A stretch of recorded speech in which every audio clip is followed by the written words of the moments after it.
So on Monday, I went out to check to see how my garden was doing, and I see all the weeds that had grown up in it. And I said, an enemy did this. And I don't have the restraint, maybe, that Jesus preached. So I went and started pulling the weeds out. And as I did, I was being very, very careful because as I was pulling some of the weeds out, some of my very fragile bean plants started to kind of shift a little bit. So I had to hold them down a little bit and try to pull out the weeds because I don't have the same patience that Jesus asked us to have. I want to start this message this morning by asking you a question that I think every American has been asked for years now. What's in your wallet? And I don't ask this rhetorically. What's in your wallet right now? Not much. Some loose change. Driver's license. All right, that's a good one because that is something that grants us permission, right? What does that grant us permission to do? Drive. Medical cards. Well, let's stay on driver's license for 1 second. It also creates an obligation, though, doesn't it? There's an obligation attached with that we're going to follow the rules of the road. And we do that all the time when we drive. We always follow the rules of the road. Are you perfect? But we try to stay reasonably within these rules, because if we don't, There's consequences. we get that taken away. All right, so you have medical cards, insurance cards, and that gives you permission to have health Well, care. actually gives the doctors permission so that I can pay for it.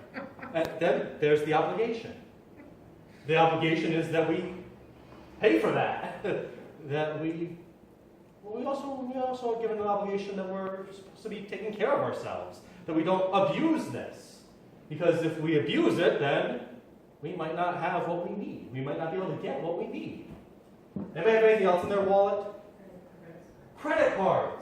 And that gives us permission to spend money we don't really have, or at least money we don't have with us at the time.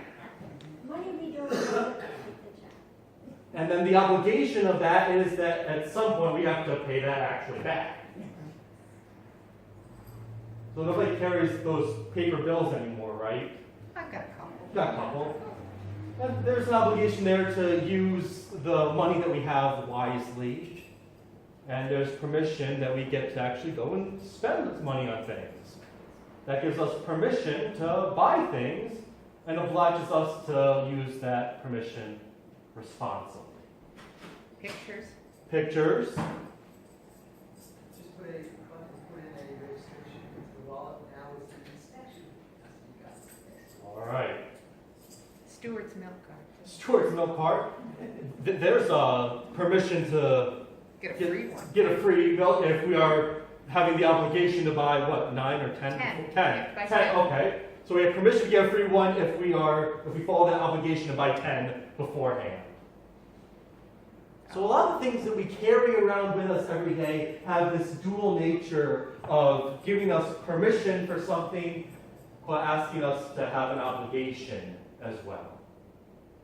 I want to talk to you this morning briefly about the spiritual wallet that you carry with you. And this doesn't necessarily have to be filled with physical objects, although I know some people like to carry the scriptures around with them, or carry prayer cards around with them, or wear crosses on themselves to remind themselves of the spiritual belonging that you have. Because again, with these things that we keep in our physical wallet, that's often a reminder that we belong somewhere. Our license is used to remind us that we belong to that address that's printed on there, or the government that handed that out to us. The milk cards remind us that we are belonging to the local convenience stores. Union cards. What was that? Union cards. Union, okay, yep. And so there's definitely permissions and obligations associated with those, but also belonging associated with that. So what is it that you have with you every day that gives you spiritual permission? That gives you a spiritual obligation? That reminds you of where you belong spiritually? Faith. Faith. Something you don't want to leave home without. Something you want to make sure you have on you. So you know whose you belong to, what you can do, and what is asked of you in return.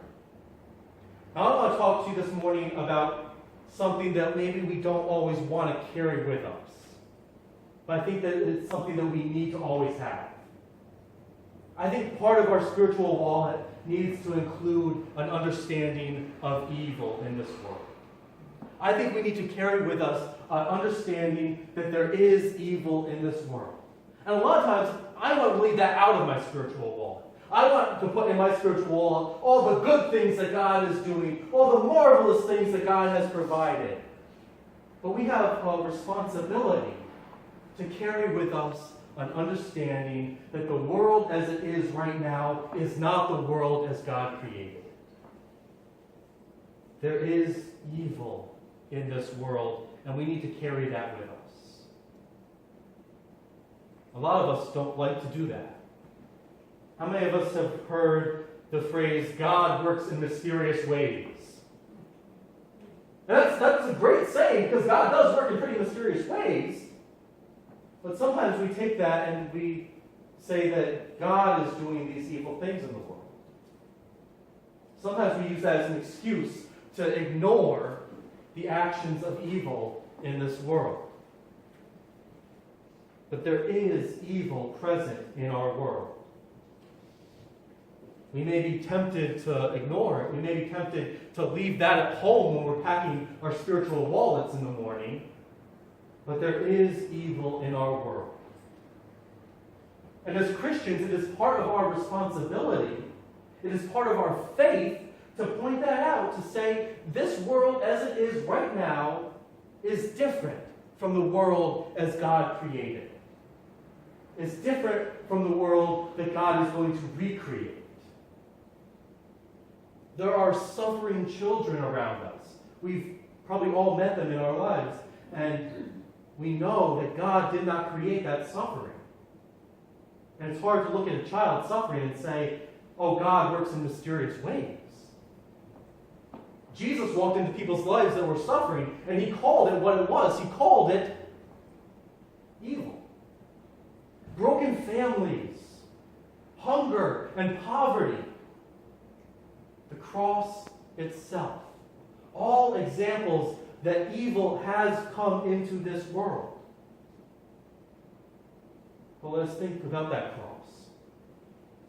Because Jesus shows us that even the strongest evil in this world, even the worst that evil can do in this world, cannot stand up to the love of Jesus Christ in our lives. Jesus proves on the cross that evil has no power over God. If we carry this understanding of evil in our spiritual wallets, if we carry this understanding that there is evil out there, but that evil does not control God, well, that gives us permission and obligation as well. I think probably most of us have at some point read that beautiful creation story in Genesis, where God begins this work of creation with words, and as the plants and the critters and the air and the sky is created, God says it is good. And hopefully a lot of us, some of us, have read that revelation of John at the end of the Bible. And a lot of times that brings fear into people's lives, but there is a great message of hope contained within that scripture. A hope of what God is going to transform this world into in a new heaven and a new earth. And I hope that as you read of the beauty of creation and the beauty of God's recreation, you can realize that we have permission to say that the right now, the world we live in right now, is not perfect. It is not the world that God created, and it is not the world that God is going to recreate. The world we have right now does have evil touching it. And then there's an obligation for that as well. If we carry this understanding of evil with us, we have an obligation. But maybe it's not the obligation we thought we had. Because we sometimes think, probably like the disciples thought, that we have an obligation to go and rip the evil out of the world. Like when I went out to my garden and just started ripping the weeds out. We think we have an obligation to do that. God is going to take care of that. God is going to take care of separating the good from the bad, the wheat from the chaff. God is going to take care of that. Our obligation is to be confident of God's judgment. I second guess my own judgment all the time. I don't know, does anyone else second guess judgment all the time? Yes. But we have an obligation to be secure in God's judgment. To know that God is a good judge who will lovingly separate the good from the bad. We have an obligation to trust in God's mercy. And trust can be hard to come by sometimes nowadays. But we have an obligation to put our trust in the mercy of God. And we have an obligation to anticipate God's redemption. To anticipate the work that God is going to do to redeem our world and our lives. So we see the world as it is right now, and we know that there is something lacking, or there is something in there that doesn't need to be there, something that is going to choke out the weeds, and we have a responsibility to anticipate that God is doing something about it, that God's redemption is going to take place. And part of that responsibility is to care for our small part of that. God gives us this great opportunity to take care of ourselves, and this great responsibility of having a few friends and family that are close to us, that we can watch over, that we can pray for, that we can care for, to make sure that when God comes to separate the weeds from the wheat, God will find something growing within us, within this small community that God has set apart for us. And I think if we think about it, we can all think of some weeds that have grown up in our own lives, in the lives of our families and our friends, in the life of our community. We all know of some weeds that are growing there. We don't have to name them right now. But we also have a need to name where the wheat is growing. And wheat is growing in this community. In our prayers, we said where the wheat is growing. It's growing in the backpack program that we are involved in. It is growing in the breakfasts that we are doing. It is growing in our vacation Bible school and in our Sunday school. It is growing right here, and it has been for 210 years. It has been growing in this community of faith.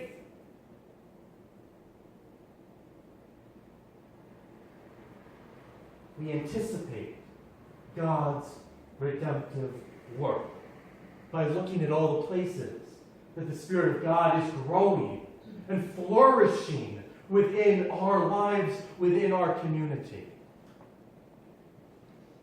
Now, I gotta tell you, it sometimes gets frustrating.